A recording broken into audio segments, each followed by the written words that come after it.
Howdy, folks. Spencer here, and today I'll be going over a series of topics and questions that many of us want to see addressed by DECA Games, who appear to be in the final stages of a year long transition to take over development of Cryptic's titles, including Star Trek Online. As always, chapters to each topic are listed down below. And before I get too far into things, a couple of other quick notes. I am doing this video with no expectation of DECA actually seeing it or responding to it. I just want to get some more discussion going on about these topics for whenever they do start to engage with us. And I'm not going to be covering every single question or topic in here. My first draft of this had over 25 questions in it, and I have slimmed things down to keep the video in a reasonable time frame. So if there's something I don't talk about, make sure to leave it down in the comment section down below. Let's get some discussion going. And of course, topic one is communication and community engagement. We're now a year into this transition, and we haven't heard anything from DECA through official channels. And given everything going on with Cryptic, communication on their part has understandably dropped off as the year progressed. So the question here is, what level of communication and community engagement can we expect from DECA long term? Will we see a resumption of weekly streams like 10 Forward? Or is it just going to be blogs like we've seen for most of this year? And what platforms is DECA going to engage with the community on? Next up, topic 2 is regarding future game development.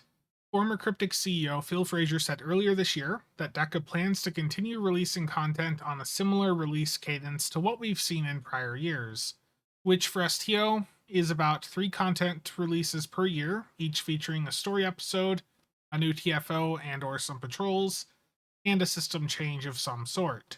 So the questions here are, is that still the plan? And while I don't cover Neverwinter and Champions, some of the people watching this channel do play those games also. So does that also hold true for those games?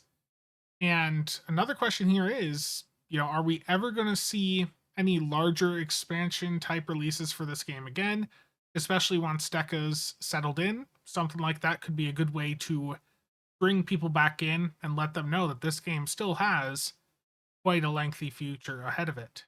And next up, another concern folks have is that even prior to the transition, it felt like content had already started to slow down and we were heading towards a maintenance mode. We haven't had any of the bigger systems additions like new reputations, battle zones, or fleet holdings at all this decade. The last fleet holding was back in 2017. That was the Fleet Colony World.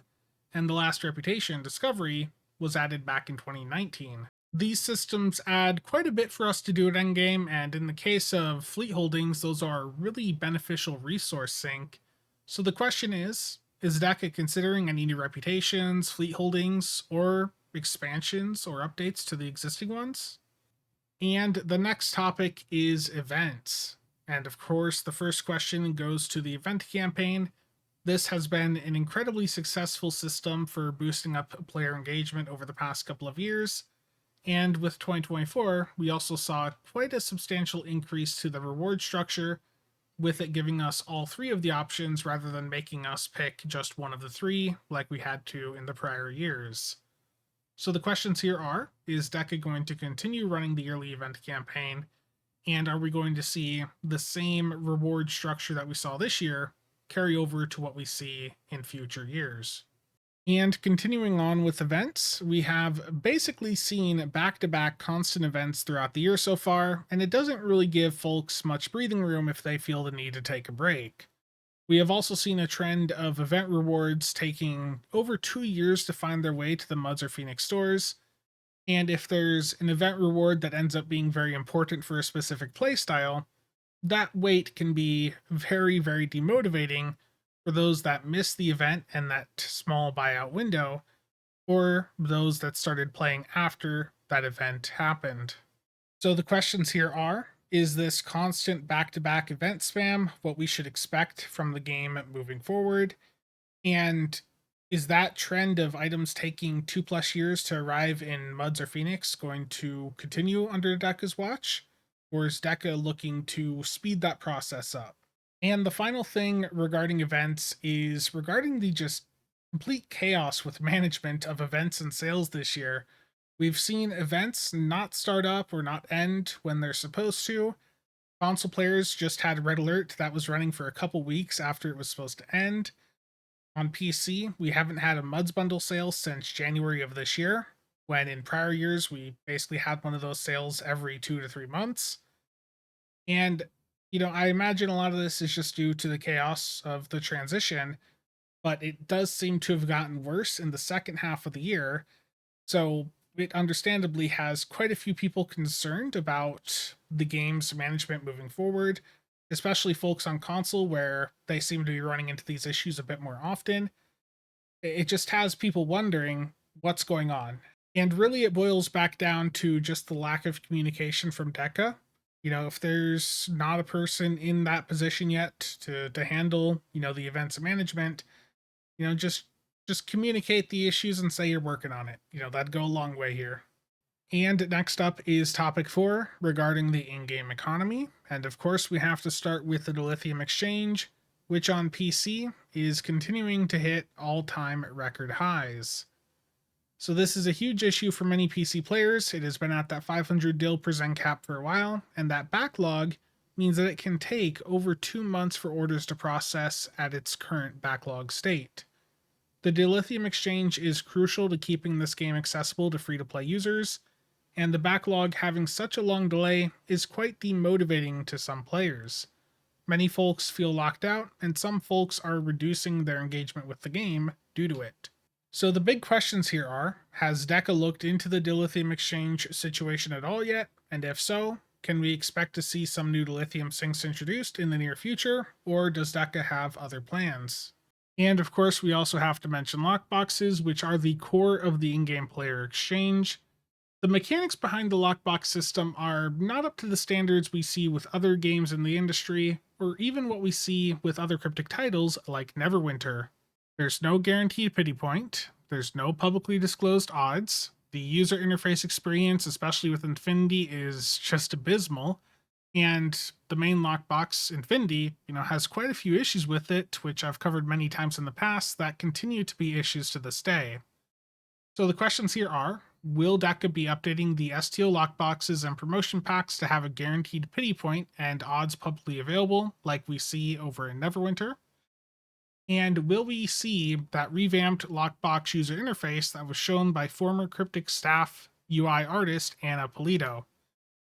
And this is what I did a video on earlier this year. As far as I could tell, it looks, pretty complete. So if there is something, a lockbox remaster, even just a UI remaster that's done internally, it doesn't make sense to just keep holding it back. And I want to mention Muds bundles again, because we haven't had a Muds bundle sale on PC since January of this year. Prior to this year, we had a Muds bundle sale every 2 to 3 months, and this year, it's just been a single sale that happened in the very first month of the year. So it's been very frustrating for folks that want to pick up some of those older Muds bundles. So the questions here are, when will we see the older Muds bundles return?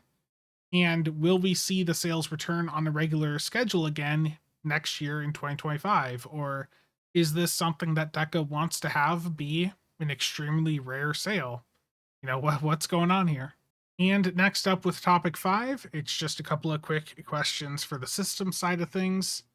So over the past couple of years, we saw the Cryptic Systems team going back through and buffing and revamping some older mechanics and systems that had fallen behind, things like specializations. And in addition, we also saw a shift from nerfing high-performing items to boosting up the playstyles or classes that weren't viewed as well. So the questions here are, can we expect to continue seeing mechanics and systems revamps moving forward? Is there going to be more specialization fixes and revamps? And what type of mentality does DECA have with regards to balance? Will we continue to see underperforming items brought up to a competitive state?